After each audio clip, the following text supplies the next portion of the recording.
Hola de nuevo. Si quieren se acercan un poquito, como que es costumbre chilena también en estas conversaciones, si quieren acercarse para no generar esto tanta distancia y que generemos un conversatorio más horizontal, digamos, de alguna forma u otra. Bueno, nuevamente dar las gracias aquí a la organización, al Buzón Ciudadano, por invitarnos y poder estar acá.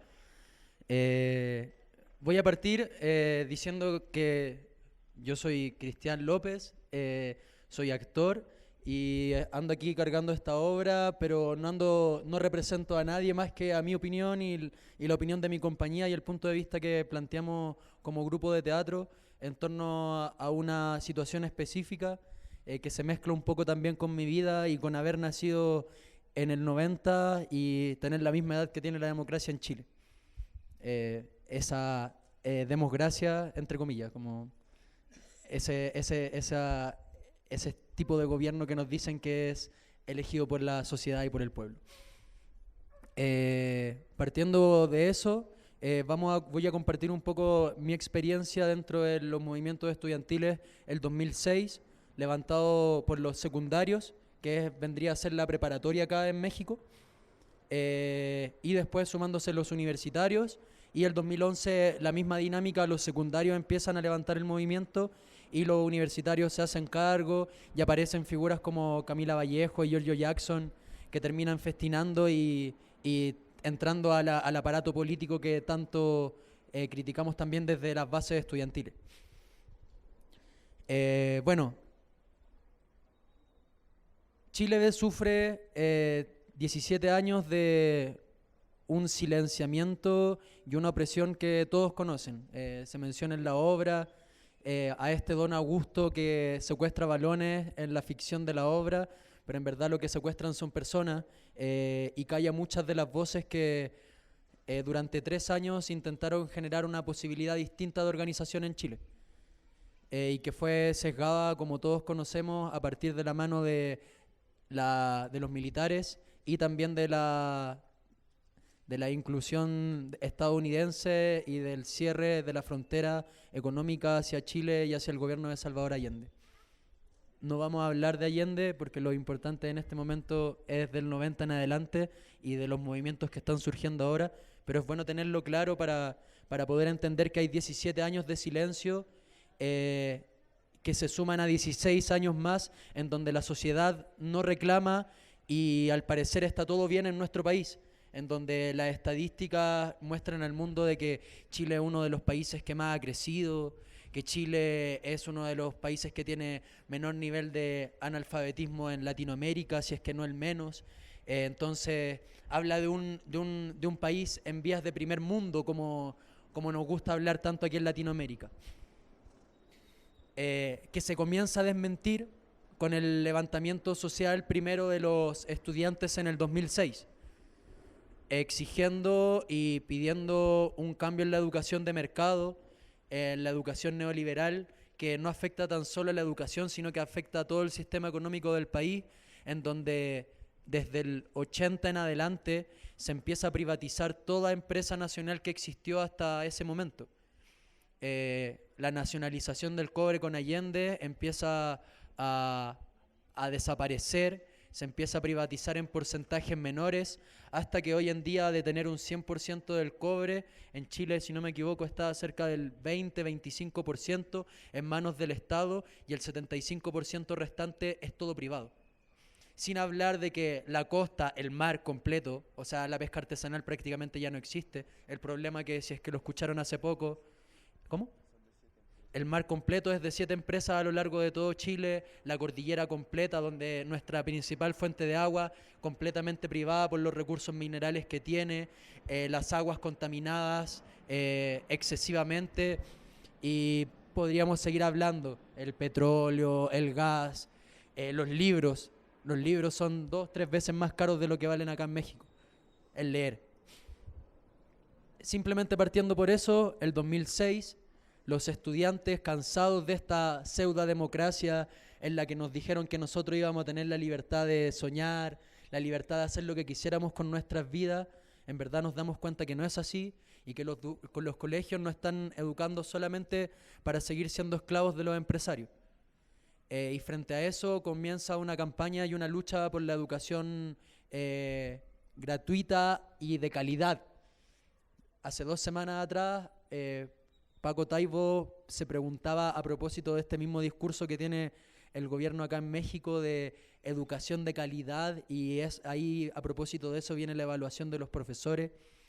Yo también me pregunto lo mismo que se preguntaba él. ¿Qué significa calidad?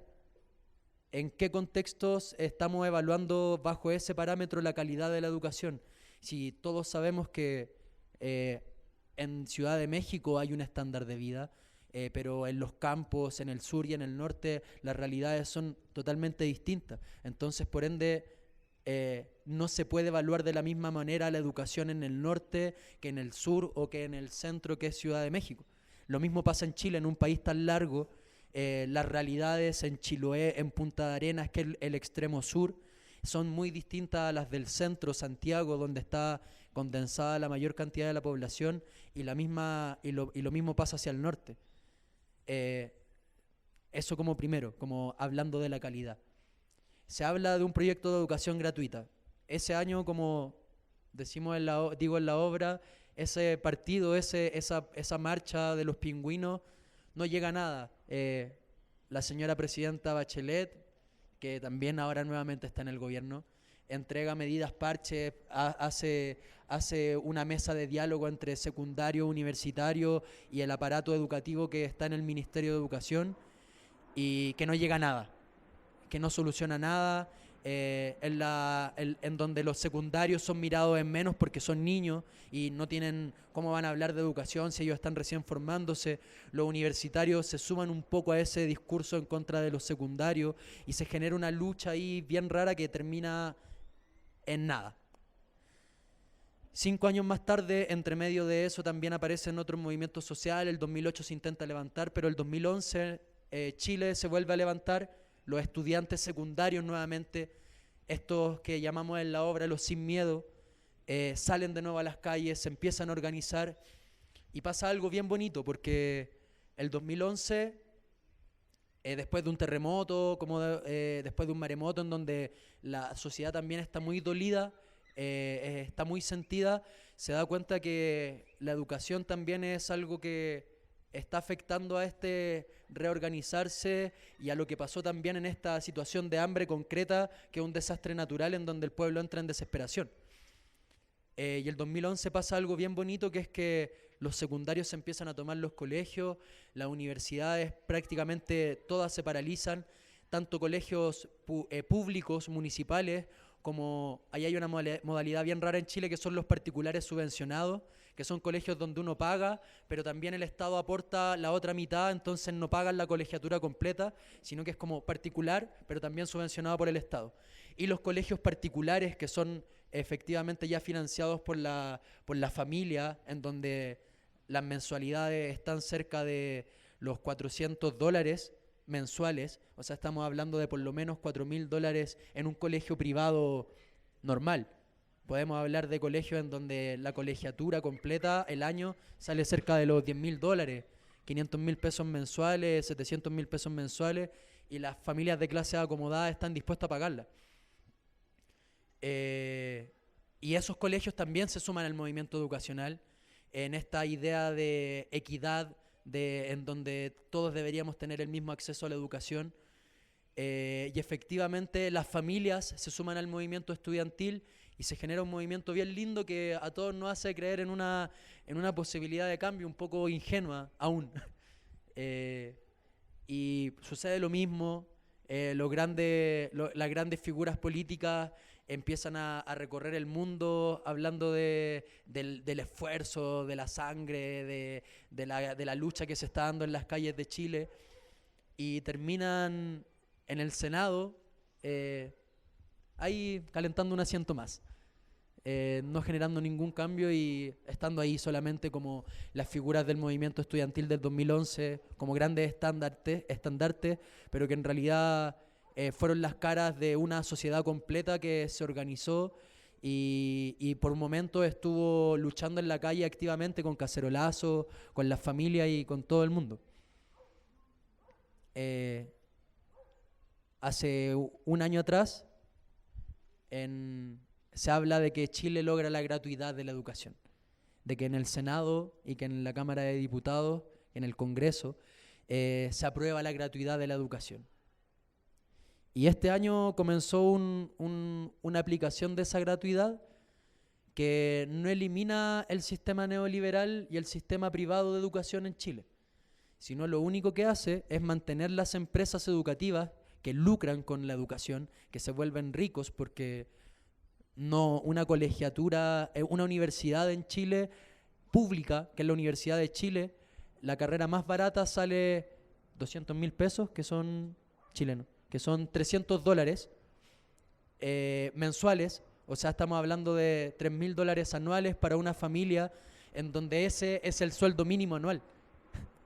Entonces, los que tienen acceso a una educación universitaria, entre comillas, de calidad, siguen siendo las clases acomodadas, las clases que invirtieron en su educación, porque más encima hay un proceso de selección súper opresor, en donde efectivamente genera un sistema de competencia en donde los que están mejor preparados, o sea, los que han invertido en su educación en la secundaria y en la primaria, logran tener un buen puntaje y rendir una buena prueba para entrar a una universidad un poco más barata. Ni siquiera barata. Sigue siendo igual de caro. Estudiar teatro, que es una carrera estudiar arte, que todos saben que es una carrera que no está dentro de la élite económica, que es muy difícil mantenerse y hay que luchar, y es parte de nuestra lucha, tratar de tener el pan para cada día. Sale 200.000 pesos. Yo antes de venirme aquí a México me llega un mail que me dice que voy a estar endeudado durante 20 años, teniendo que pagar $100 mensuales para poder pagar mi universidad. Entonces, eso es la educación en Chile.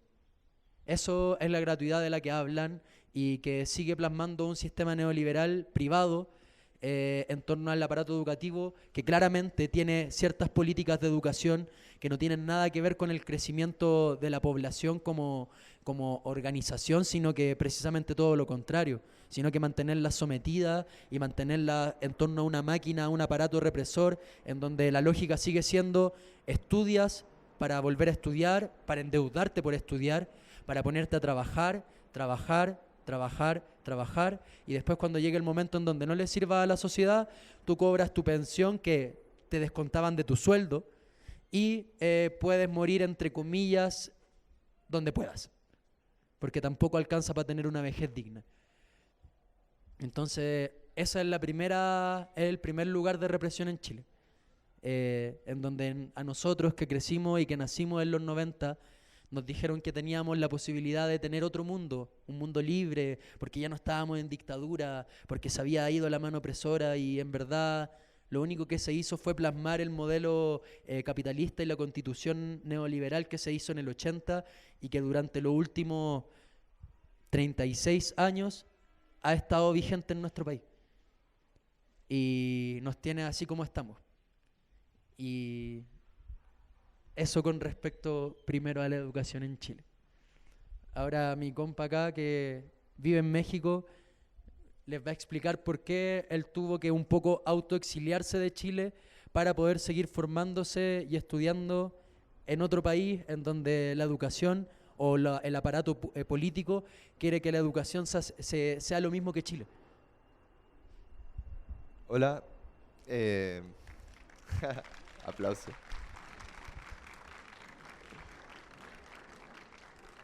Gracias por la invitación y por tu obra, removedora, sobre todo cómo culmina, cómo concluye a la invitación a unirse, ¿no? Y eso es muy necesario porque Chile estuvo desunido mucho tiempo y por eso no han pasado todas las balas. Ahora tenemos la esperanza de que las cosas van a empezar a cambiar un poco, pero son muy difíciles. Sabemos que hay mucha represión, hay mucha violencia, hay mucho dolor, y no digo violencia sistemática como aquí en México, pero sí a la tercera edad, sí a los jóvenes, sí a los estudiantes. La vida es muy dura, es muy difícil. Es un sistema que nos hace endeudarnos para poder sobrevivir. Los créditos universitarios se ofrecen en la salida de los colegios, se ofrecen créditos, tarjetas de crédito para que los niños se endeuden, y eso es lo que yo veo que va a pasar aquí en México. Este autoexilio que está hablando mi compañero, Cristian, es un autoexilio que ya lleva varios años. Es un autoexilio que han tomado muchos estudiantes chilenos que han querido darle continuidad a la educación. La educación en Chile no es buena, se envidia, lo digo en el buen sentido de la palabra, mucho la educación que hay aquí en México y la que hubo en Argentina. Los primeros autoexilios se canalizaron hacia Argentina porque allá era gratis estudiar, ahora en Brasil también, pero el idioma es una barrera igual. Sí, pero ahora con Macri las cosas están cambiando, por lo tanto muchos chilenos han empezado a llegar a México. Y ahora estamos viendo que ya los chilenos no van a poder empezar a llegar a México porque prontamente va a cambiar la situación. Entonces, en Perú ya es carísimo estudiar, en Colombia es carísimo estudiar, en casi toda Latinoamérica es imposible, casi, y en España también. Entonces nos estamos quedando sin acceso, ¿no? Y por eso es tan importante la decisión de mi compa de haber venido aquí a este parque a presentar su obra, a ayudar con el movimiento que se está desarrollando aquí. Y también hay por eso también hay mucho extranjero que está apoyando los movimientos estudiantiles de México, porque somos nosotros un cuerpo huella de lo que ocurrió dentro de la privatización que se va a empezar a desarrollar ahora ya aquí. Yo quería hablarles un poco de mi situación. Yo estuve trabajando siempre de los 14 años. Trabajaba en supermercado, era empaquetador, empacaba en la mercadería. Luego me puse a trabajar en café, luego en restaurantes y siempre sin dejar de estudiar. Y hasta que terminé la licenciatura, me puse a estudiar a trabajar en un museo. Yo soy estudiante y con muchas ganas de crecer vi que era imposible porque también allá las condiciones son muy elitistas, solo pueden crecer los que tienen apellido, etc. Quise estudiar una maestría en Chile y yo ya estoy muy endeudado en Chile, estoy muy endeudado, es terrible, o sea, la mitad del sueldo que ganaba en Chile la usaba para pagar el crédito universitario y todavía me quedan 5 años. Y estoy pagando casi $300, si son 200.000 pesos chilenos, $300 mensuales. Y los pago con la beca que me ofreció México.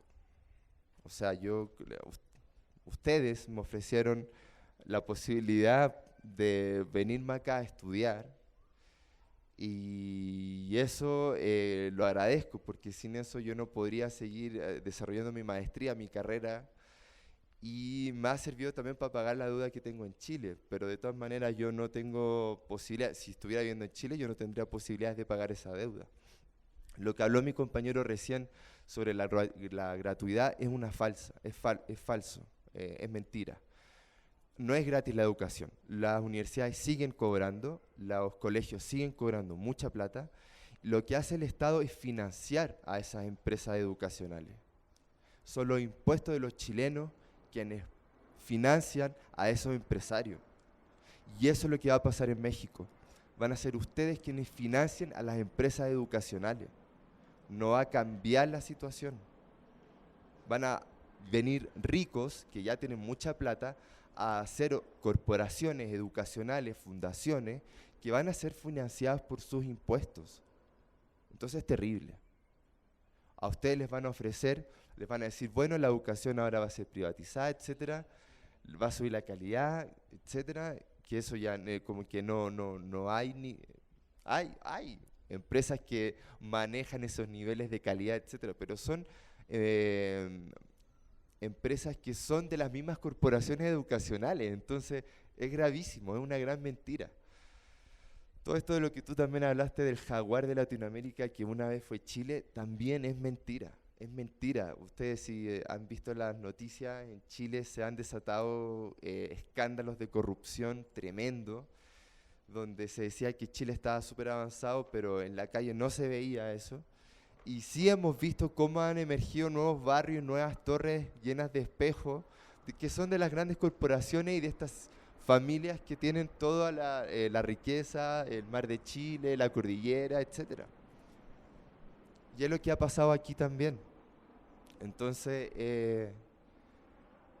es grave lo que se está presentando aquí en México. Este autoexilio lo venimos hablando entre muchos estudiantes chilenos que estamos viviendo aquí en México.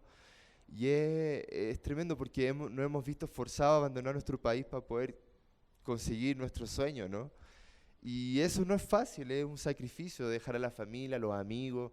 Afortunadamente hemos tenido aquí, tenemos grupos de amigos mexicanos que nos han acogido súper bien y nos sentimos casi en casa, pero siempre estamos pensando en esa añoranza de volver. Y no sabemos si vamos a volver porque ¿a qué vamos a volver en realidad? A conseguir una tarjeta de crédito para pagar el supermercado. En el supermercado te ofrecen 3 cuotas sin interés para pagar la canasta familiar. Y les estoy hablando de insumos básicos, no de caprichos. Y yo veo que en la UNAM prontamente van a empezar a venir Copel, todas estas casas comerciales y bancos a ofrecerle crédito a alumnos para empezar a pagarse la universidad. Entonces, es horripilante, no sé. No sé qué más decir. Bueno, la educación aquí en México es tremenda. Se ve yo tengo muchos compañeros latinoamericanos, estoy hablando de Cuba, de Guatemala, de Nicaragua, colombianos. Tengo compañeros venezolanos, también mexicanos y argentinos. Y en realidad yo no entiendo muy bien a qué se refieren cuando quieren hacer esta reforma educacional de mejorar la calidad, con uno de los mejores índices educacionales en Iberoamérica. Incluyo España y a Portugal y Brasil. La UNAM es una de las mejores del mundo. Y no hay que fijarse en los rankings solamente que son como los de las carreras de ingeniería, medicina, también en humanidades. Y esos son como que no, son súper poco valorados. Entonces, no hay que dejar que nos metan el dedo en la boca, que nos pasen la bala y quedarnos callados. A mí me sorprende mucho que los estudiantes en México no apoyen a los maestros. Es muy difícil. Yo sé que la represión aquí duele, porque mata. La represión aquí desaparece. La represión aquí corta las huellas dactilares y los rostros de estudiantes para que no sean identificados. Eso en Chile todavía no pasa. Sí pasan asesinatos contra los indígenas, los mapuches específicamente, y dirigentes sindicales y quienes apoyan el movimiento indígena, que es de recuperación de tierra. Pero yo creo que eso también hace que los estudiantes tengan un poco más de miedo, ¿no? Pero no hay que dejar abandonados a quienes nos han educado, que son los maestros. Que sin ellos México no estaría en los niveles que está, a nivel latinoamericano, iberoamericano, mundial. Entonces, esto es un llamado para que no se pierda la fuerza ni la unión, que no nos dejemos engañar por la televisión, por las grandes corporaciones. Hay que ver de quiénes son los dueños de esas corporaciones, de los canales de televisión, de los periódicos, porque son los que quieren hacer la reforma educacional, quieren hacer la reforma de privatización de los hidrocarburos, quieren hacer la reforma de la tierra, etcétera. Quieren hacer desaparecer el espíritu de la Revolución Mexicana, y eso no hay que dejarlo. Nosotros vinimos a México a eso, a aprender de ustedes. Entonces, lo más importante es que se mantenga, sea una continuidad y que la educación no termine para que ese espíritu siga, se dé continuidad. Y bueno, agradecer en realidad porque sin ustedes yo no podría estar acá. Así de fácil. Gracias.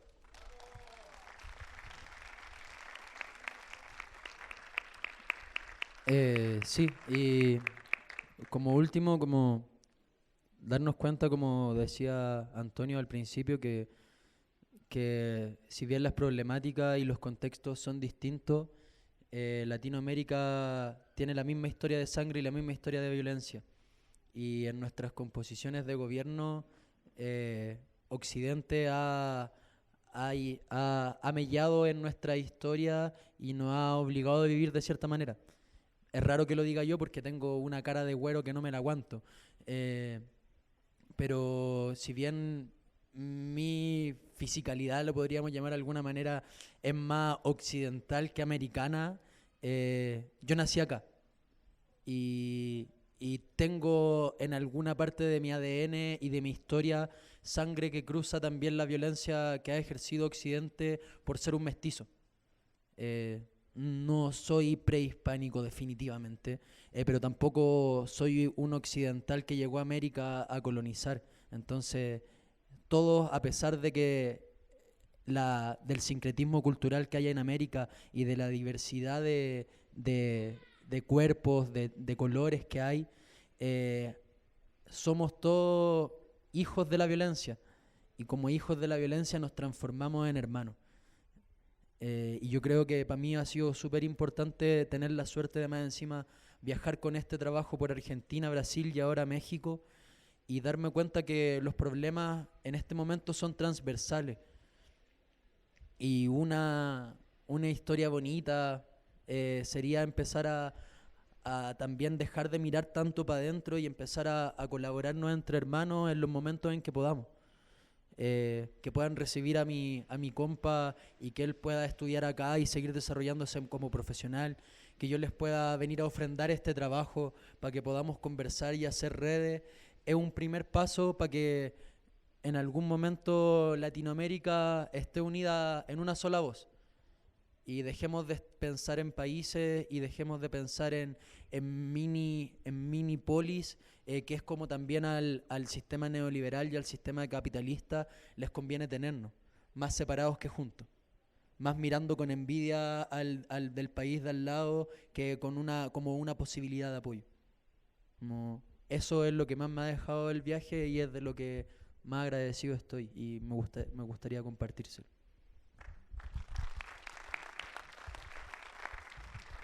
Perfecto, muy bien. Pues sí nos da mucho gusto tenerlos aquí, a los compañeros chilenos que son hermanos. Hoy quiero hacer una paréntesis, por cuestiones mayores no pudo estar aquí Chema, que está siempre al frente del micrófono.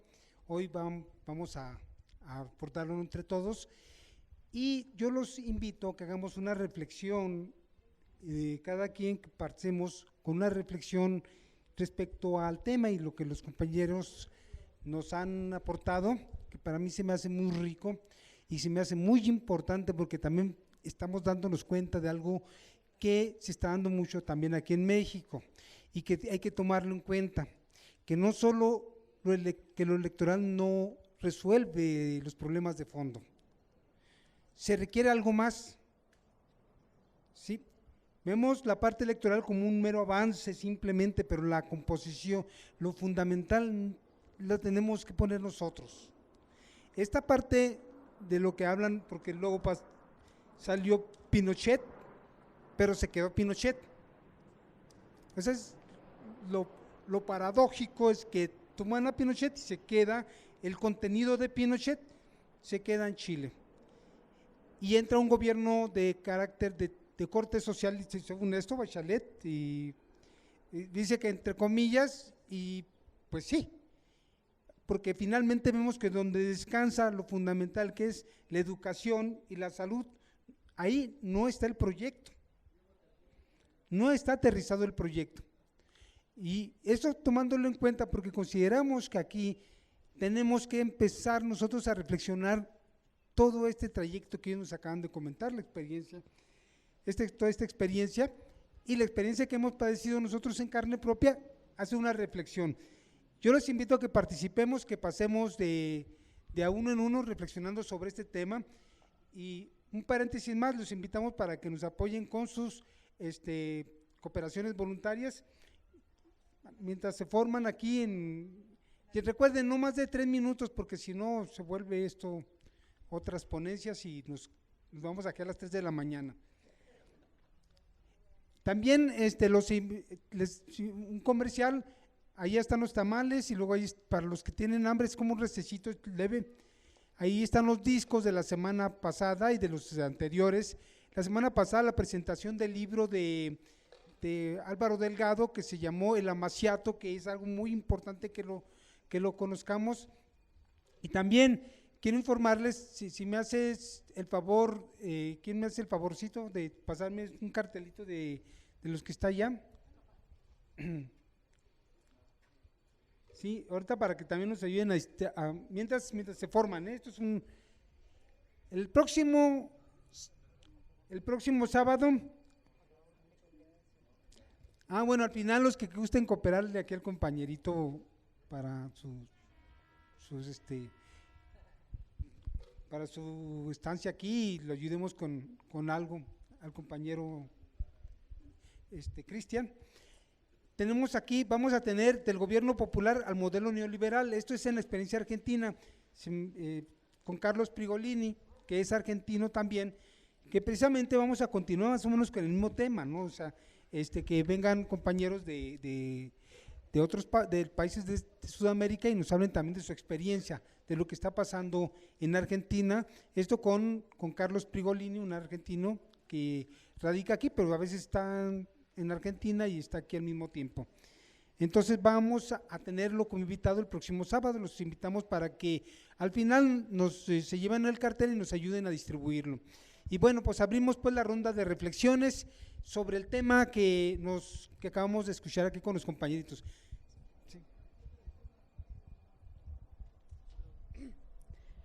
Miren, qué bueno que aquí en México tenemos una Universidad Nacional Autónoma de México que tiene un gran prestigio a nivel mundial, con excelentes investigadores, pero qué lástima que son 100,000 los aspirantes a entrar a la UNAM y presentan una solicitud y un examen de admisión y únicamente se quedan 10,000, un 10%, y luego los otros 90,000, ¿qué hacen? ¿A dónde van? ¿Dónde van a estudiar?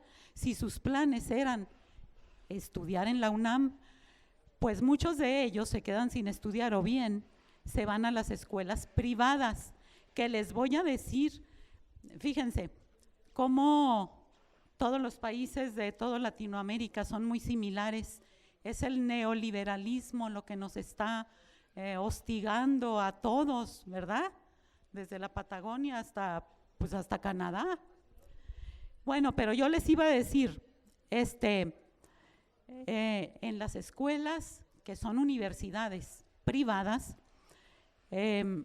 están ofreciendo becas y luego los muchachos que terminan una preparatoria, ahí van a una universidad privada que porque al cabo le van a dar una beca y no va a tener que pagar tanto. Resulta que esas mentadas becas en realidad son un préstamo, porque al final, cuando ya terminan la carrera, van a tener que pagar todo. Era un préstamo, ¿sí?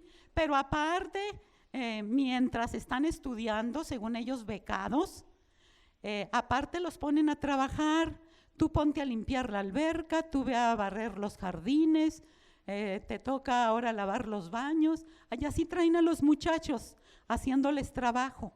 Sí, yo sé porque mis sobrinos están en esa edad, andan buscando universidad donde entrar y a uno de ellos le gustó una privada, que no, tía, voy a estudiar con beca, ya me dieron una beca.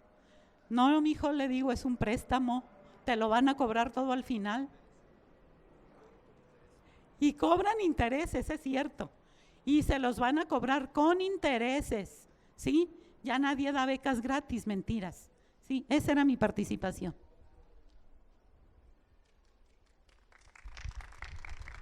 Buenas tardes.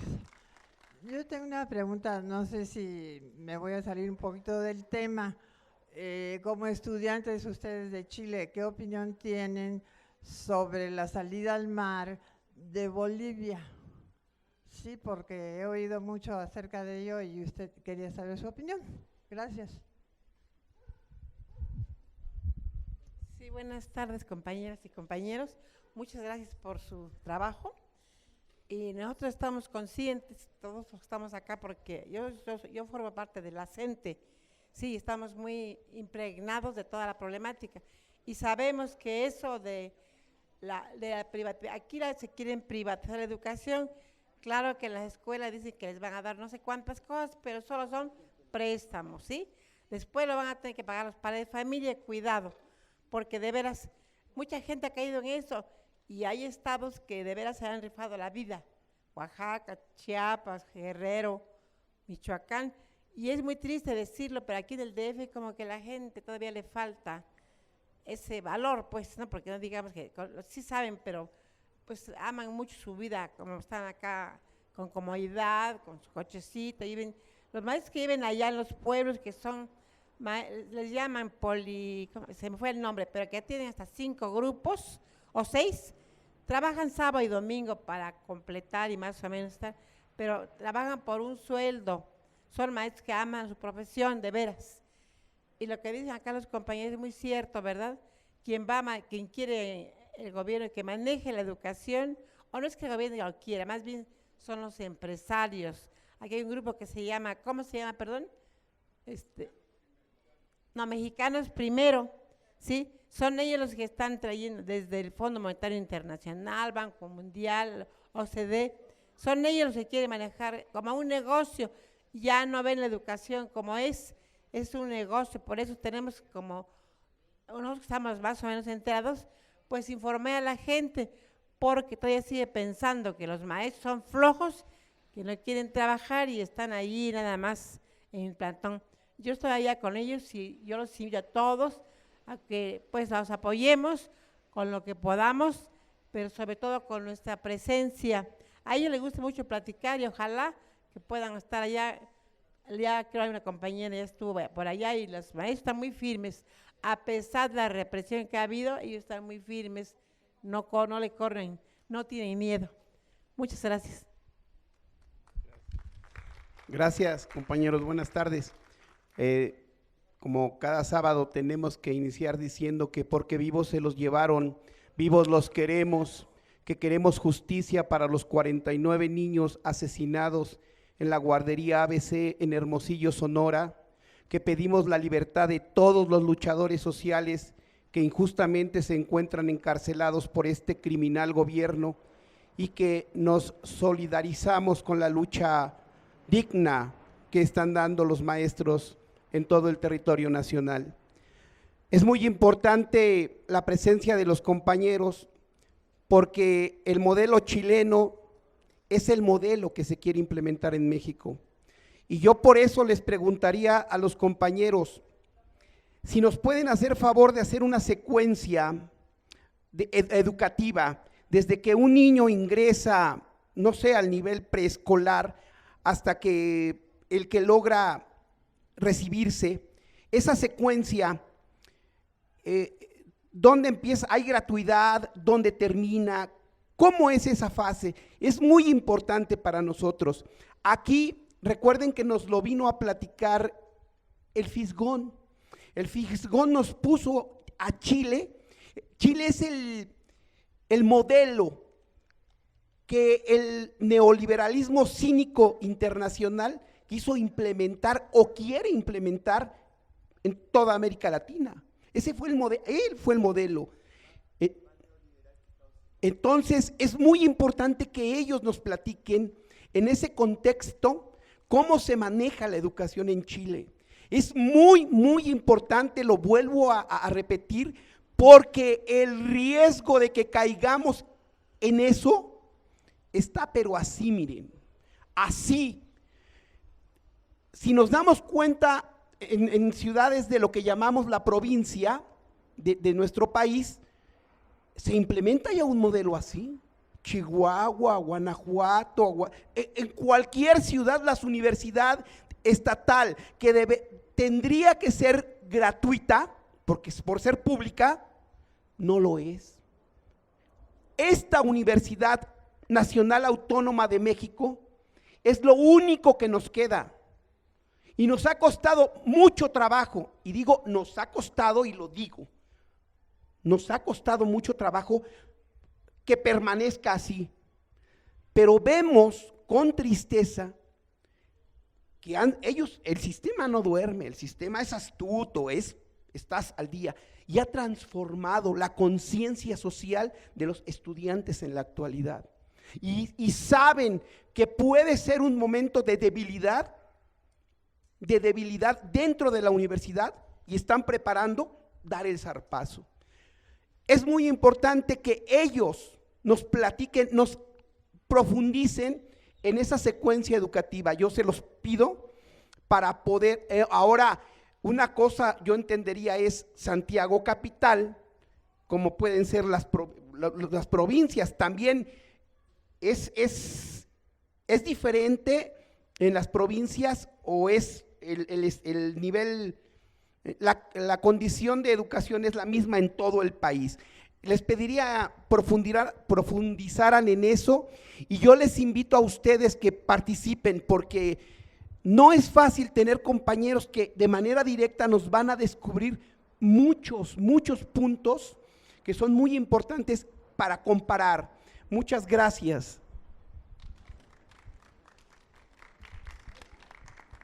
Bueno, muy buenas tardes. Bueno, no nada más tenemos la UNAM, también tenemos el Poli y la UAM, no hay que olvidar, ¿no? Pero el Politécnico, que está luchando precisamente con todas esas políticas, ¿no? Bueno, yo quisiera decir que es muy importante que los latinoamericanos nos unamos en todos los sentidos, porque como bien dice el compañero, a veces inclusive en la misma América del Sur hay envidias o hay distancias. Si eso pasa en América del Sur, imagínense qué pasa con nosotros. Yo tuve la oportunidad de vivir en Europa 4 años, en donde tuve también la oportunidad de conocer muchas personas de América Latina, estudiantes. Y yo recuerdo que había una cierta animadversión entre personas de diferentes países latinoamericanos, que me parece a mí pues que estaba muy mal, ¿no? A nosotros nos hace falta la unidad entre países de América Latina. Si bien somos de la misma lengua y tenemos muchas coincidencias, también tenemos algunas diferencias, pero esas diferencias son diferencias culturales debido a los climas, etcétera, ¿no? Entonces yo propondría que se hiciera algún tipo de cadena de estudiantes de América Latina por algún medio de internet o alguna cosa así, para mantenernos conectados. Yo soy profesora en el Instituto Politécnico Nacional y he visto pues cómo las cosas han cambiado últimamente. El Instituto Politécnico Nacional también es una escuela donde se da hay gente muy, muy valiosa, y bueno, el Politécnico sufre un poco más porque como no es una escuela que tenga humanidades, entonces ahí como que expresa más, ¿no?, de todas estas políticas. No me queda más que felicitarlos a los jóvenes, y pues qué bueno que tengamos esta oportunidad de conversar, de conocernos, y pues sí, de echar a andar ese proyecto de unidad latinoamericana, tanto de profesores como de estudiantes, para defendernos, ¿no? Yo propondría algo así seriamente, ¿no? Y muchas felicidades.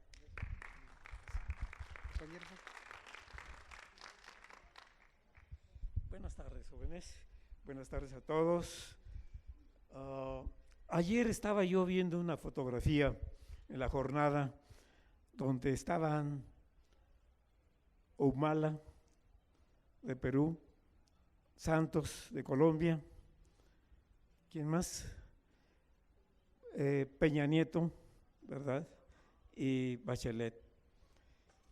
Y yo decía, bueno, ¿qué pasaría si Bachelet no se hubiera convertido al neoliberalismo? ¿Quién la convirtió? Si yo tenía esperanzas por esa mujer antes de que entrara a la presidencia, su primer periodo, y ahora ya es el segundo.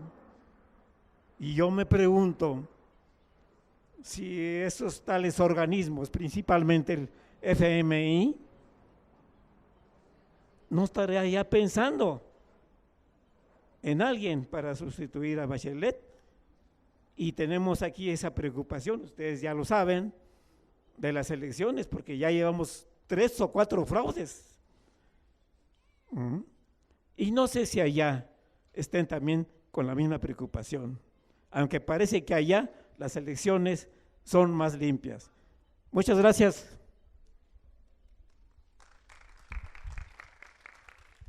Sí, bueno, hablar de educación es muy complejo. Yo nomás voy a tocar 2 puntos. En primer lugar, el movimiento estudiantil en México ahorita está adormilado por muchas circunstancias. Dio batallas importantes en 68, las universidades, yo mismo participé en el 68, fui miembro del Consejo Nacional de Huelga. Después el movimiento dio luchas particulares muy importantes en Sinaloa, la Universidad de Oaxaca, de Puebla, de Guerrero, y fue el punto de partida para que pudiera emerger en México un movimiento sindical magisterial a los maestros. Entonces, en parte se explica el que exista un gran movimiento magisterial porque el movimiento estudiantil de 68 le abrió las puertas al magisterio y le abrió los ojos. Posteriormente, cuando el Estado intentó aumentar las cuotas en la UNAM, también se dio un gran movimiento. En 1999, y no se aumentaron las cuotas en la UNAM, en el 98, 99. Y en otras universidades se han dado luchas particulares por la democratización de la enseñanza y mantener la educación gratuita, popular y científica. Y lo dio en la Universidad de Puebla, de Sinaloa, de Nuevo León, Oaxaca. Y por otro lado, otro segmento del movimiento estudiantil se ha mantenido y ha luchado para mantener su subsistencia, que es la educación rural. Las normales rurales toda su vida han luchado, desde que fueron fundadas en tiempos de Cárdenas, y luchan por su subsistencia. Por eso explica lo de Ayotzinapa. Entonces, hay varias vertientes del movimiento estudiantil mexicano, y claro, la UNAM y el Politécnico son nuestras 2 grandes instituciones de la educación pública, junto con la UACM y la UAM, que son nuestros 4 pilares de la educación popular. Pero ojo, el Estado se las ha ido ingeniando para ir desplazando el impacto y el punch de las universidades privadas, públicas, y ha privilegiado en los últimos años la educación privada. ¿De qué manera? Por un lado, manteniendo los exámenes selectivos, el Ceneval como un sistema para detener la afluencia de aspirantes a la educación superior. Y cada vez es más, el embudo y el filtro es cada vez más estricto. Y por otro lado, los cuadros que necesita tanto la iniciativa privada como el Estado los manda a preparar fuera de México para administrar las empresas y administrar el Estado. Y vean quiénes han sido los últimos presidentes de la República. Salinas estudió en la UNAM, pero estudió en Harvard la maestría. Zedillo estudió en el Politécnico, pero se doctoró en Yale. Fox, con trabajos estudió, fue gerente de la Coca-Cola, y ya estando como presidente se tituló por la Universidad Iberoamericana de Nuevo León, de León, Guanajuato.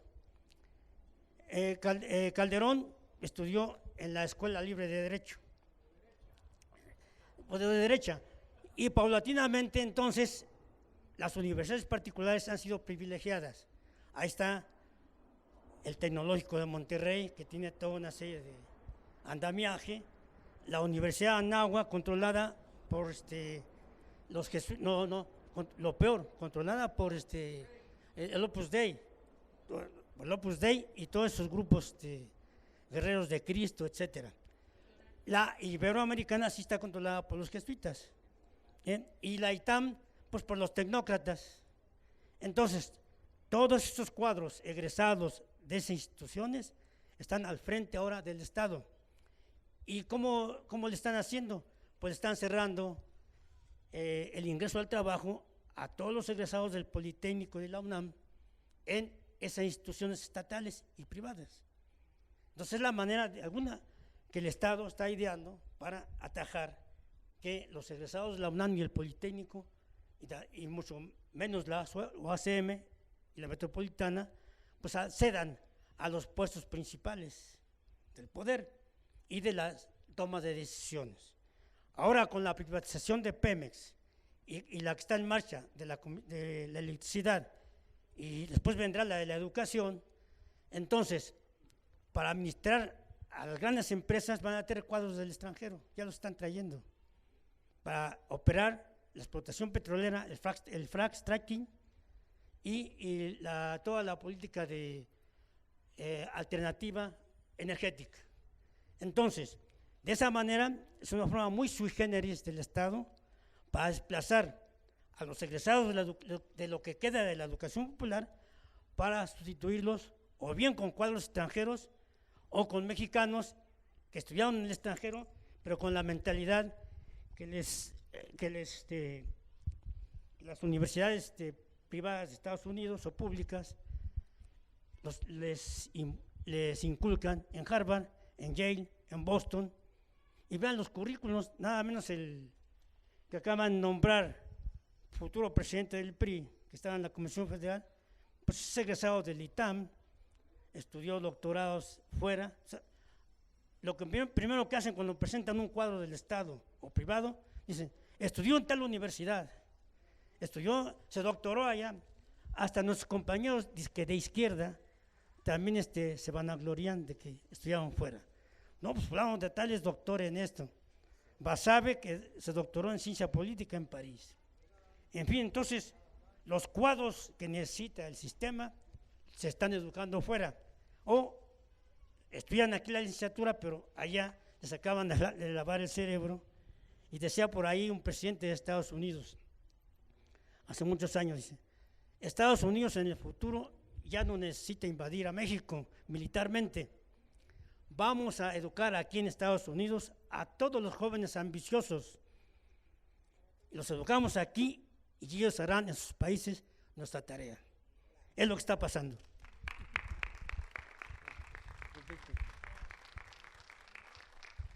Sí, bueno, de mi participación sería comentarios, que desde, bueno, sí, de primaria, secundaria, pues yo recuerdo que en secundaria algunos libros de texto ya te los vendían, entonces, pues, y la típica cuota, no, pues cállate con la cuota, ¿no? Que para arreglar, ¿no?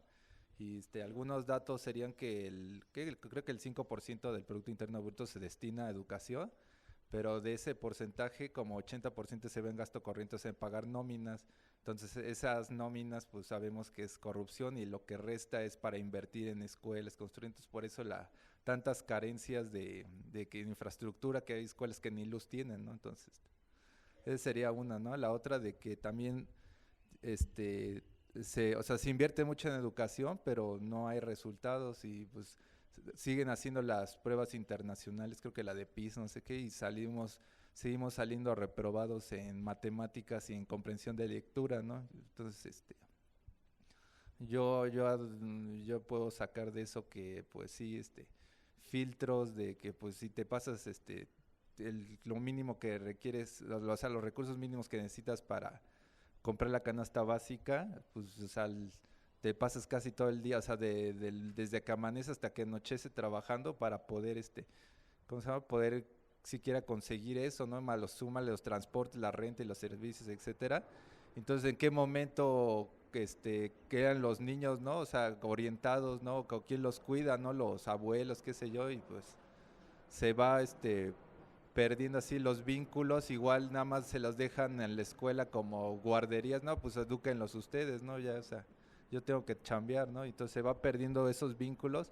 Y luego también algunos maestros, bueno, hay de todo, ¿no? O sea, sí, maestros que te inspiran y maestros que no, pero no hay como que esa idea de nacionalidad, que qué queremos como país, etcétera, y mucho menos tocan de lo de hermanarnos todos, de la Patagonia al Río Bravo y los migrantes que estén hasta Canadá, ¿no? Pero, o sea, cómo generar desarrollo en nuestras propias comunidades, y no nada más, sí, tú estudia, que ya no, ahorita ya no es como que el garante de que vayas a obtener un trabajo bien pagado, y pues no, sí, tú estudia y te vas a superar y ya, pero pues no, que tenemos que desarrollar nuestras comunidades y hermanarnos todos, o sea, nada más cuando hablan de eso, que lo de la globalidad es, pues, sí, tenemos globalidad, no, pues el rock es globalidad y cosas así, que cosas culturales o comerciales, pues el comercio pues es universal, hay que comerciar, pero pues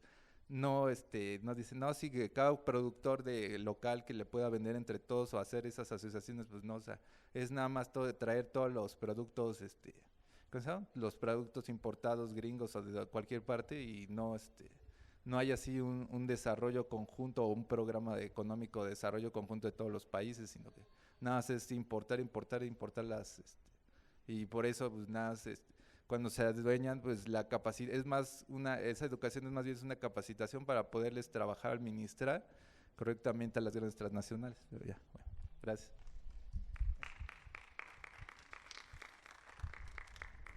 Compañeros,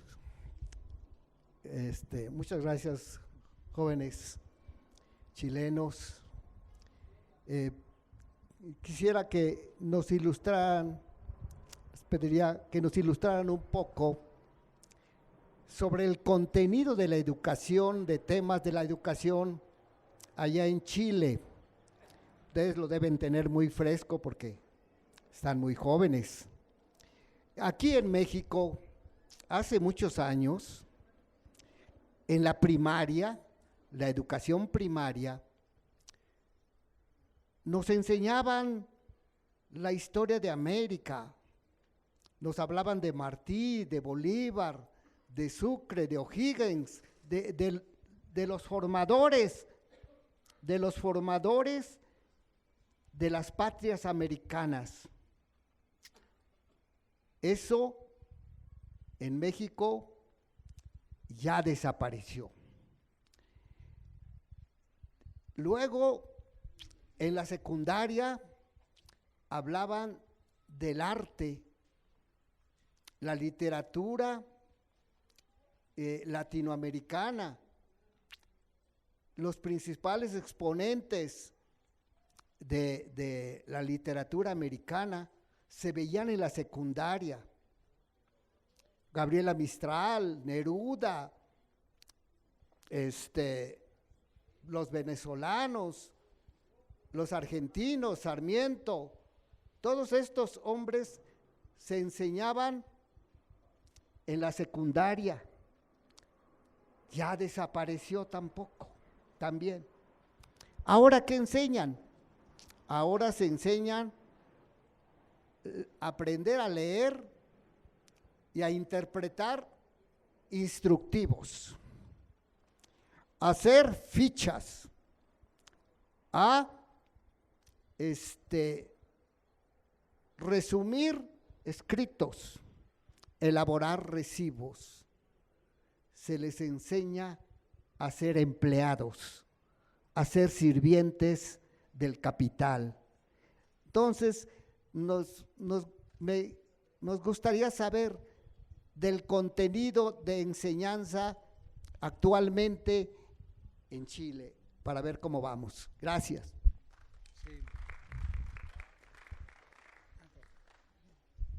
Hola, yo vengo de Chile y yo digo, y la pregunta que me hago, yo encuentro que es triste que la educación y el conocimiento sea un tema de negocio.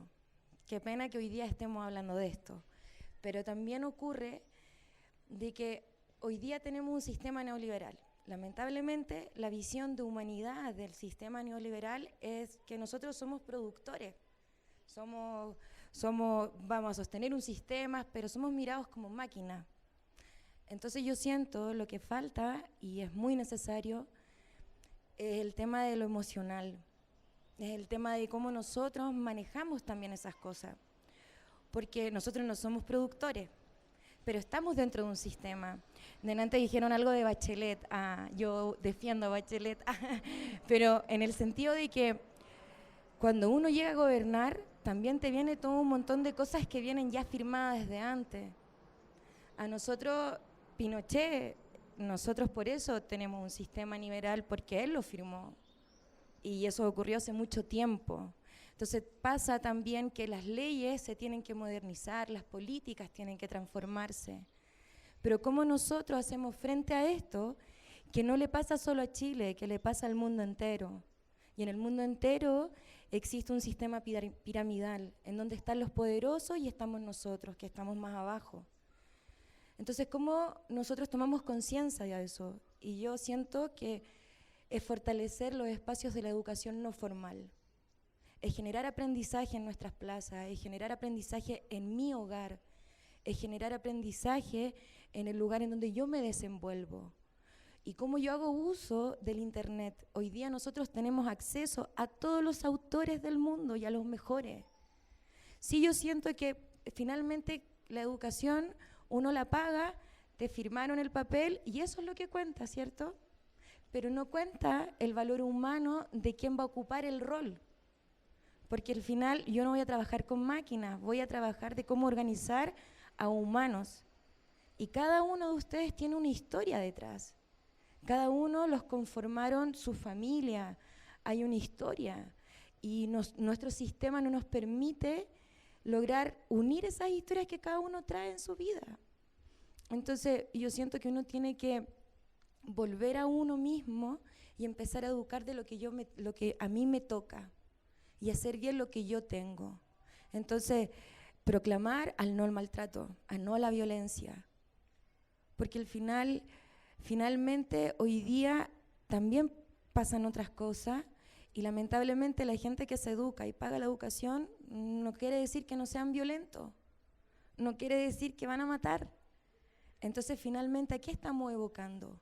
¿Solamente a lo que va a llevar el papel o a la calidad de lo humano? Y la calidad de lo humano es nuestra responsabilidad.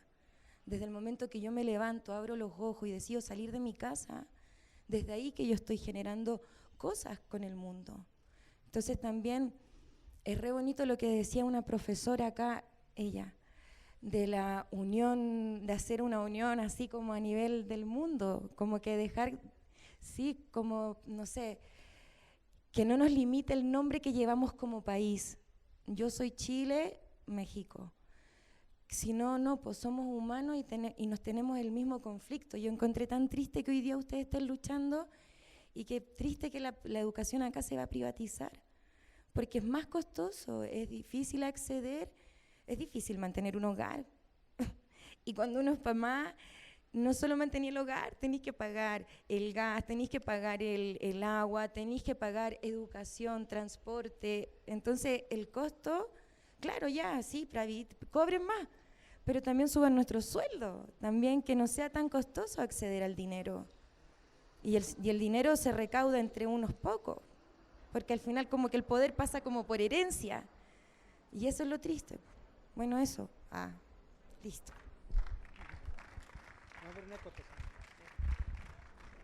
Bueno, nada más un comentario a lo que dijiste. Bueno, yo lo que proponía era una red de estudiantes y maestros de América Latina, ya tenemos el internet, etcétera. Pero nada más no quiero entrar en debate, pero considero que las personas que tienen verdaderamente un espíritu de amor a su patria, puede ser Bachelet, puede ser quien sea, no avalan lo que se hizo antes. O sea, yo no puedo avalar para nada de lo absoluto lo que hizo Pinochet. O sea, si Pinochet firmó con alguien, no se puede dedicar a matar la gente que mató, ¿sí? Entonces, no nos podemos basar en que yo firmé, yo dije, yo hice, yo apunté con otros, con los de antes, para no actuar en consecuencia a los principios que uno tiene de humanidad, ¿sí? Entonces, si Bachelet firmó, pues desfirma lo que firmó, porque para eso tiene atrás a la gente que es todo el pueblo, ¿no? Entonces sería el comentario que haría al respecto. No podemos, y aparte, sí, a cada quien lo conforma su propia historia, ¿sí? Lo que te educan, etcétera, pero también lo que lees y lo que haces para cambiar la historia tuya, que es la historia puede ser de todos los demás, ¿no? Entonces sería la única cosa que tendría yo, Pinochet fue un asesino, fue un desgraciado, los gobernantes aquí también son unos asesinos y unos desgraciados, y le queda a los gobernantes que entran, que tienen una congruencia, una coherencia con principios humanos, el desfirmar y el quitar todas las cosas de antes. Sería eso, ¿no? Perdón, gracias. Solo lo último. Me gusta hablar. No, no me quiero defender. Lo que pasa es que yo digo, sí, es cierto eso, ¿cómo podemos nosotros intervenir dentro de un sistema para poder romper eso? Porque lamentablemente eso está como tan dentro de y lejos de nuestro alcance. Entonces yo digo, ¿cómo nosotros podemos ordenarnos? Sí, yo estoy súper de acuerdo con lo que tú dijiste. Pero también el lograr transformar esas cosas ha llegado a morir mucha gente, ha llegado, no sé, entonces yo de repente digo, ¿cómo tanto? Qué terrible porque el sistema no cambia y tiene que cambiar lo que está escrito, lo que dicen que no se puede cambiar, lo que dicen, sí. Sí, miren, hasta ahí, no, ya vamos a avanzar un poquito. A ver, momento.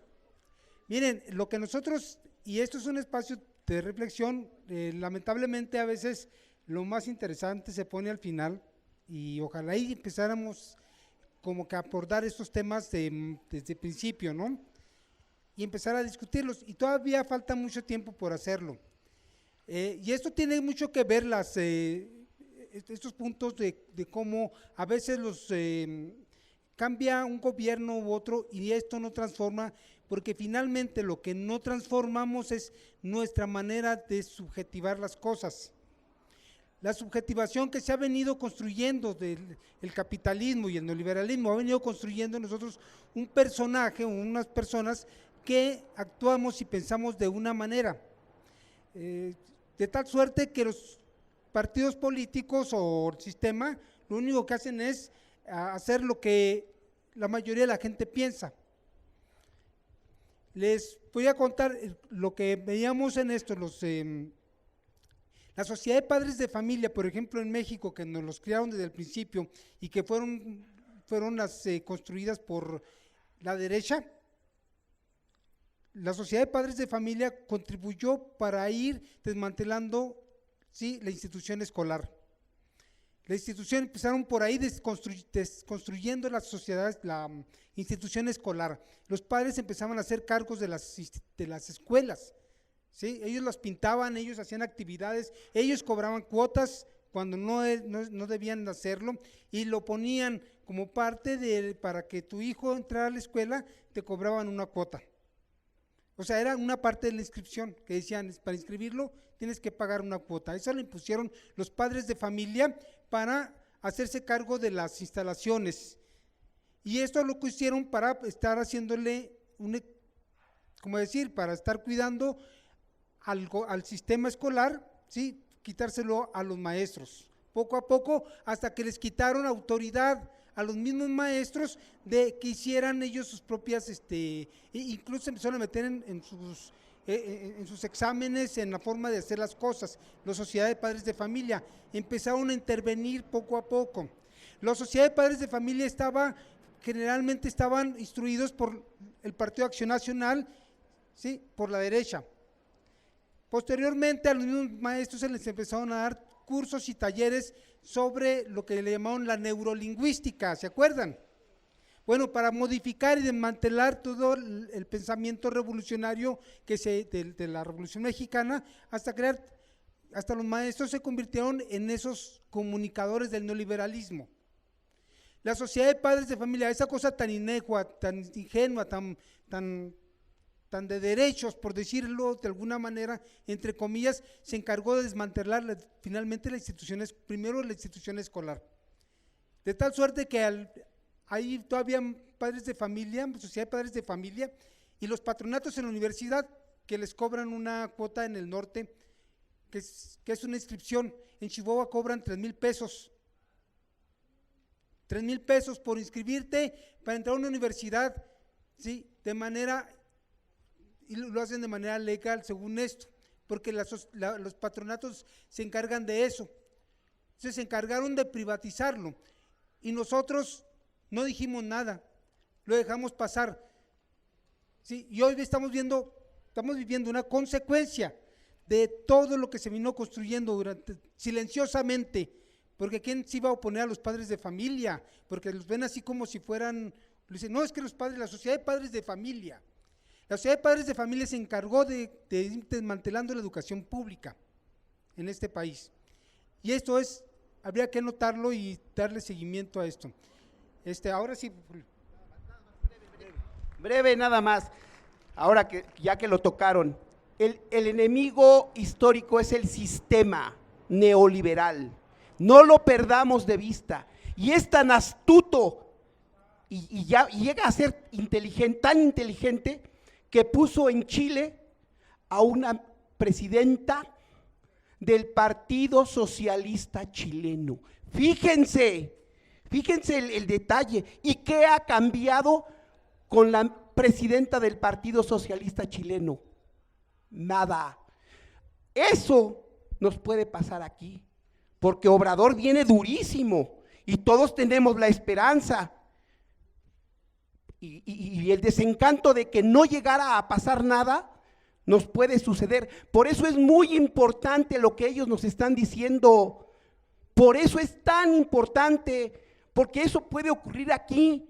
Y Obrador va a necesitar que nosotros, cada uno de nosotros, sea un activista en su colonia y en su barrio, para que él se sienta respaldado y pueda lograr la transformación que todos nosotros estamos queriendo. Era todo.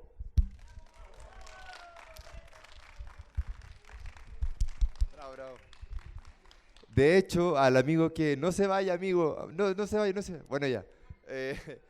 La Bachelet volvió de ONU Mujeres con una campaña igualita a los republicanos estadounidenses, igualita, la imagen, los vestuarios, la banda presidencial atrás, la tipografía, igual.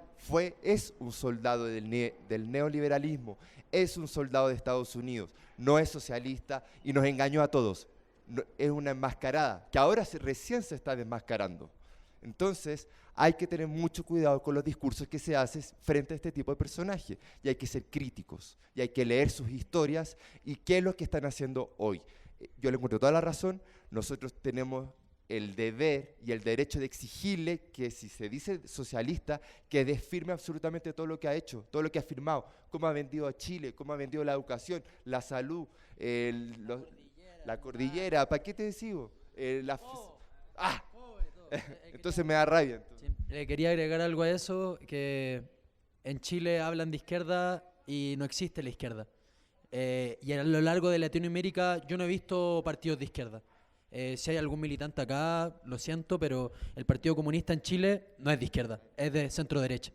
Y de derecha cruda quizás también. Yo estudié en una universidad comunista y me estafaron. En la ARCIS, estudié ahí y me estafaron. Chile firma una constitución en el 80 y lo que ha hecho toda la concertación en esta democracia, en esta pseudodemocracia en la que vivimos en mi país, es plasmar ese modelo firmado en la Constitución y que ha avalado y construido el sistema neoliberal como el primer país más encima del mundo neoliberal y que sirvió como modelo para todo el resto del mundo. O sea, Chile es el mejor experimento del neoliberalismo que hay en todo el mundo. Yo vengo de ese país. Entonces, Guachita, con mucho cariño, no defiendo a ninguno de los políticos que estuvieron, ni ninguno de los políticos que vienen y que se candidatean, porque todos ellos están dentro de la misma línea que defiende la Constitución y que no ha querido cambiar las cosas, como partir por eso. Gracias. Partir después ahora con las preguntas, opinión de la salida al mar de Bolivia.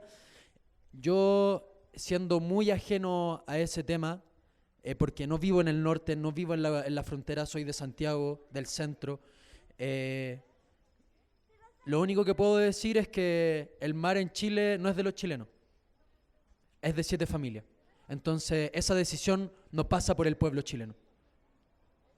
Y pasa también por qué es lo que dicen los medios en torno a eso y cómo generan subjetividades, como decía Antonio, en torno a ciertas lógicas.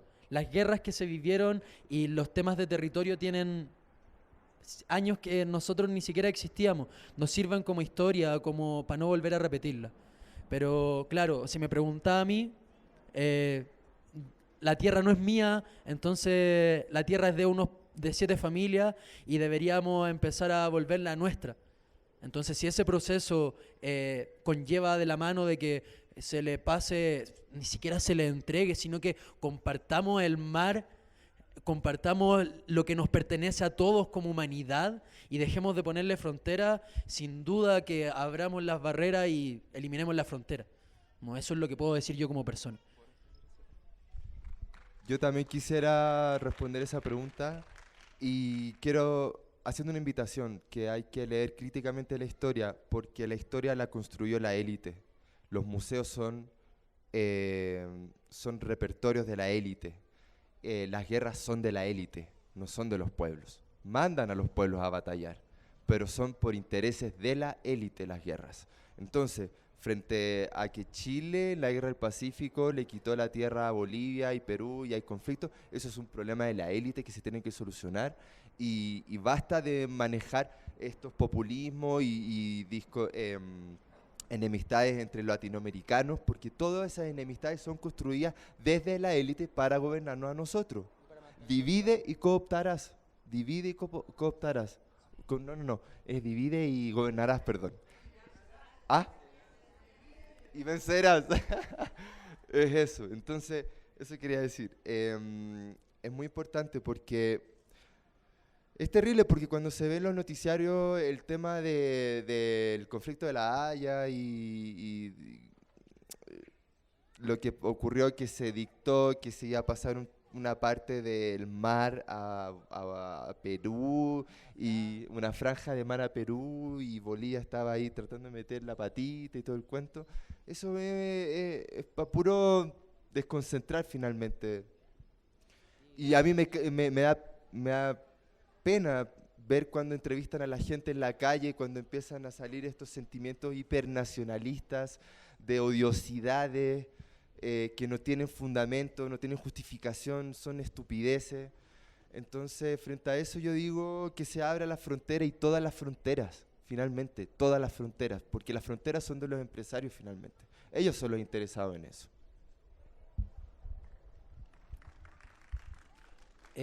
Bueno.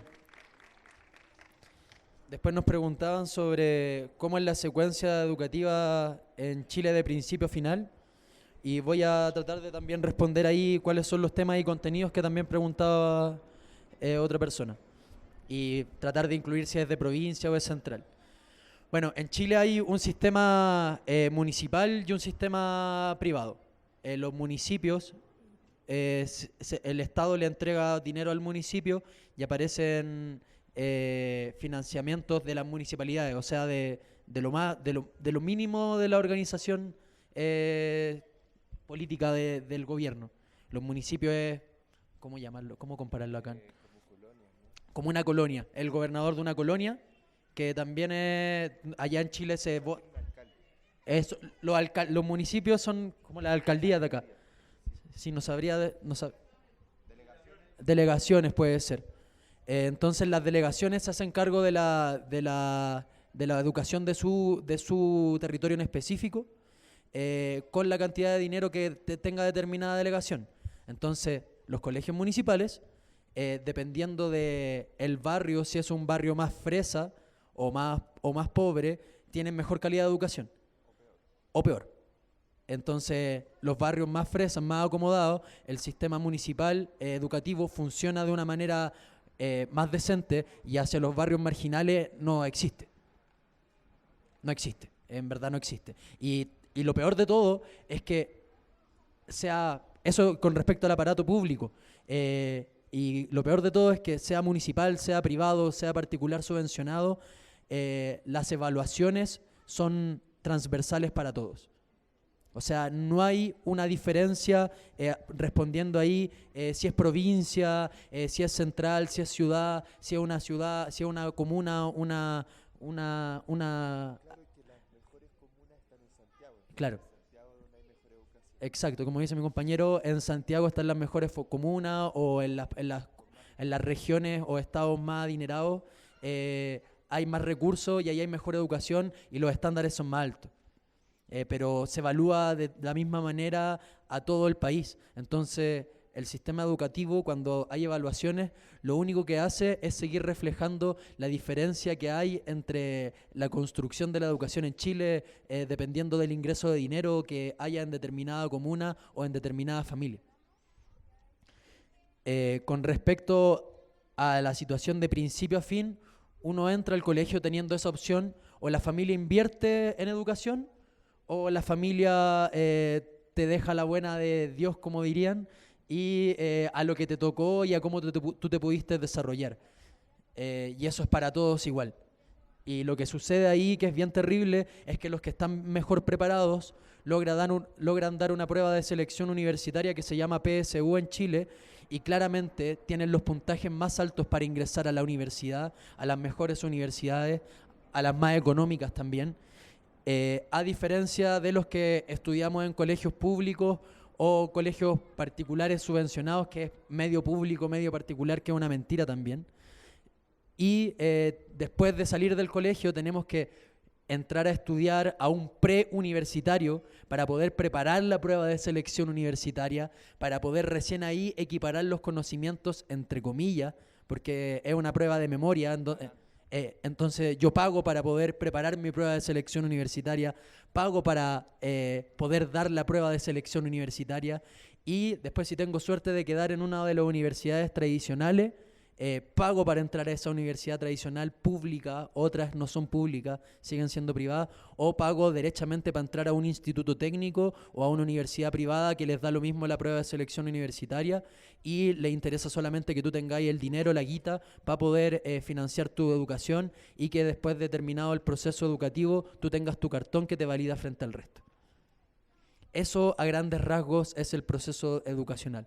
Entonces, en algún momento u otro, a pesar de que hay aparatos, entre comillas, vuelvo a decir, públicos, uno siempre se termina endeudando y privatizándose. Se termina tomando un crédito para poder seguir estudiando. Y una sola cosita frente a la pregunta específica sobre... ¿cuál era? Esta de los contenidos, sí, de la primaria y secundaria. Efectivamente, en los años 50, 60 y 70 con Allende, era excelente, era de historia americana, de los héroes de América en la primaria. Educación cívica, además de nuestros derechos, eso ya no se imparte ni en primaria ni en secundaria. Y efectivamente en secundaria se enseña a hacer cheques, se enseña a hacer vales vistas, se enseña a hacer... ciertos procesos de contabilidad. Ciertos procesos de contabilidad. Es terrible, estamos muy parecidos entre México y Argentina en ese sentido. Y nos enseñan a ser esclavos de los grandes empresarios como en todo. O sea, yo reclamaba en mi colegio el 2006 a mi director y le decía, claro, ustedes como empresa educativa nos tienen aquí estudiando para ser los esclavos de los grandes empresarios y eso es lo que quieren ustedes. Y obvio que me tenían súper amenazado de que me iban a echar. Y bueno, como yo estudié arte, también me toca mucho decir que arte, música y literatura casi se sacó. Ya no es un taller. Hay algunas escuelas privadas que enseñan arte, pero la mayoría de las públicas ya no.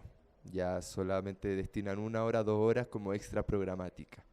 Entonces eso también es interesante reconocerlo, ¿no? Bueno, a propósito de las elecciones y los fraudes acá en México, allá en Chile no suceden, o por lo menos no estamos enterados de que suceden como tal, no ha salido a la luz. Lo que sí sucede es que la participación ciudadana, me incluyo, dentro de las elecciones es prácticamente nula. La gente ha dejado de creer de tal manera en el aparato político que el mayor reflejo de eso es que si hay que elegir un presidente, hay que elegir al señor abstención, porque más del 50% de la población chilena que es apta para votar no está votando. No estamos votando porque no estamos de acuerdo con el sistema binominal que hay en Chile, porque no estamos de acuerdo con la Constitución que nos rige, y que seguir votando y ir a la urna a ejercer nuestro derecho de ciudadanía es legitimar esa misma Constitución. Entonces yo, como persona individual, como ciudadano, si es que estoy dentro de esa posibilidad, me niego a hacerlo. Me niego a hacerlo. Y muchos de mis compañeros de generación y muchos, mis padres incluso, están ya aburridos. Y ahí empieza también un trabajo que no sé cómo, es difícil porque también la frustración es súper grande. Es distinto. Estamos con una constitución que, como hablábamos delante, está regida por el sistema neoliberal, por Jaime Guzmán y los Chicago Boys, construida para hacer el gran experimento del neoliberalismo en el mundo, aplicado en Chile y después aplicado al resto de a Norteamérica, Estados Unidos y Canadá y al resto de Europa. Y es interesante cómo socialistas como Ricardo Lagos, expresidente de Chile, y Bachelet dicen que la Constitución ya no es la misma. Y no han hecho solo pinceladas a la Constitución, no han cambiado el sistema binominal, el de voto, el de representatividad, el sindical, etc. Todas esas formas de colectivización están desaparecidas en Chile.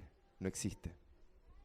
Y en el fondo no existen los fraudes porque el aparato político le acomoda el sistema electoral en el cual estamos viviendo. Por eso no existen los fraudes en Chile. Porque se pasan el gobierno de la pelota de una banda a otra y no se hacen goles. Es súper simple. Sí, se tiran son jugadas peligrosas, pero nada. Y los árbitros no existen. El árbitro se tapa los ojos.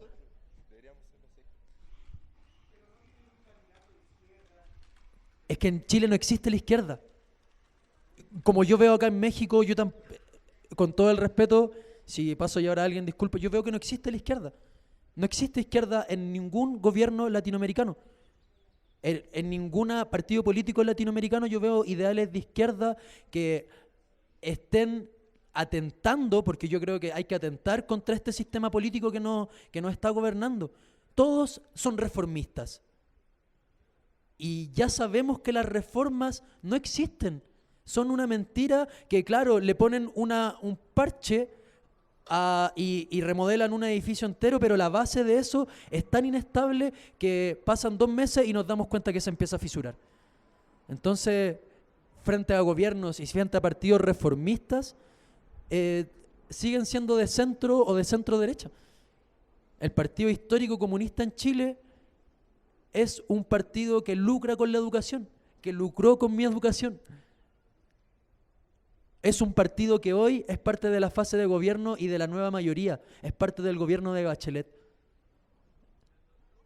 Y veo que en Argentina pasa lo mismo, y veo que en Brasil pasa lo mismo, y me doy cuenta un poco que aquí en México pasa lo mismo.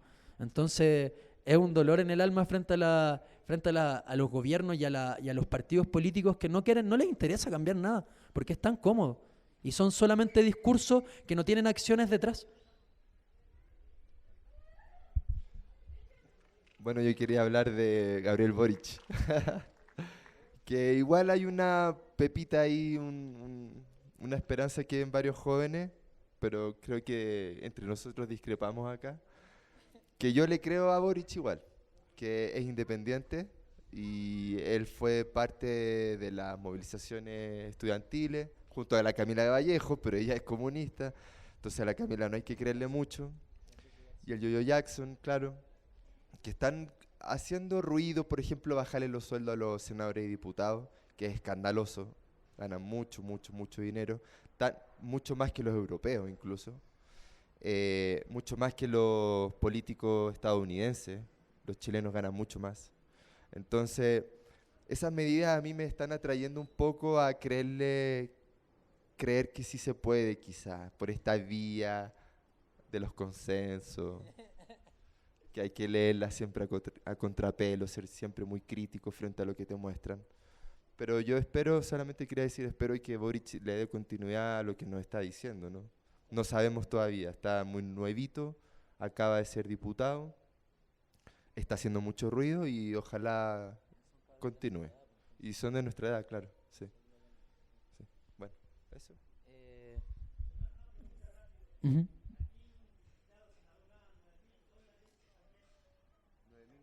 Allá están ganando como 12 millones de pesos. Son alrededor de $20.000 al mes allá en Chile, lo que ganan. Sí, más o menos.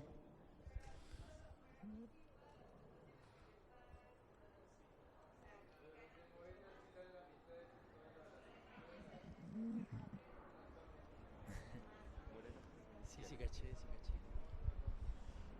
caché. Ahí después, como dentro de las palabras, empezó a aparecer los cartones, o sea, los títulos, las evaluaciones internacionales con respecto a la educación y cómo generar desarrollo en nuestras propias comunidades. Con respecto a las evaluaciones internacionales, esas evaluaciones internacionales que nos rigen a nosotros como países más educados, como países menos educados, son evaluaciones lideradas por el neoliberalismo. Entonces, para mí no tienen validez alguna. Como el contexto, nosotros sabemos cómo tenemos que educar en nuestros contextos, y la gente del norte, la gente del sur, sabe cómo se tiene que educar para poder trabajar y seguir generando su día a día, su cotidiano. Entonces, ahí las evaluaciones, los estándares internacionales se miran con un ojo y con el otro se tapan todas las falencias que hay.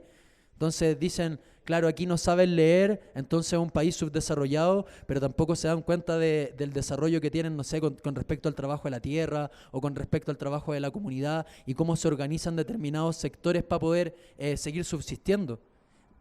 Entonces, para mí esas evaluaciones internacionales nos apuntan a esos países globalizados y que quieren ser neoliberales y que disfrutan del neoliberalismo.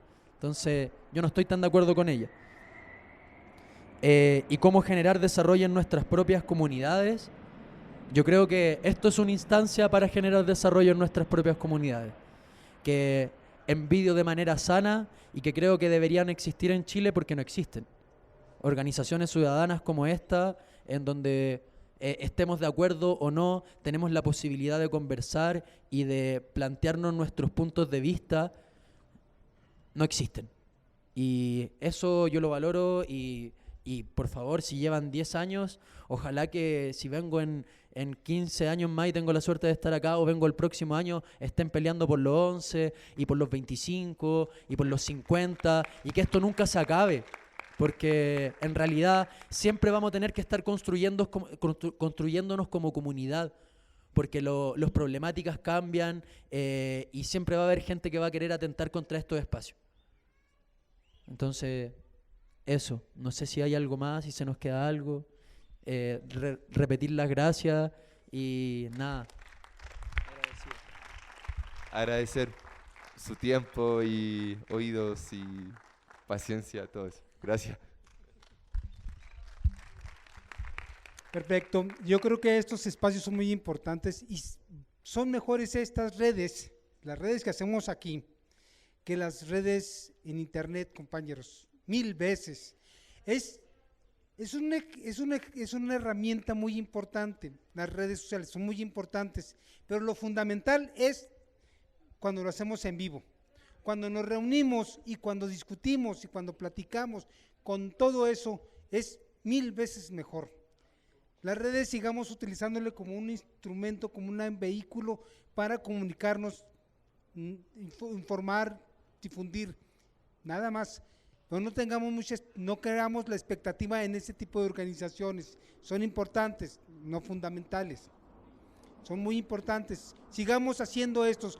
Vamos haciendo más círculos en muchas partes. Recuerden que tienen todos lados en España, tienen más de 8,000 círculos de reflexión. Digo, más de 800 círculos. Sí, casi ya van para el millar de círculos de reflexión en espacios abiertos como estos. La importancia es muy importante, digo, muy grande, muy enorme. Entonces, hay que seguir por este camino. Yo les pido un fuerte aplauso aquí a los compañeros.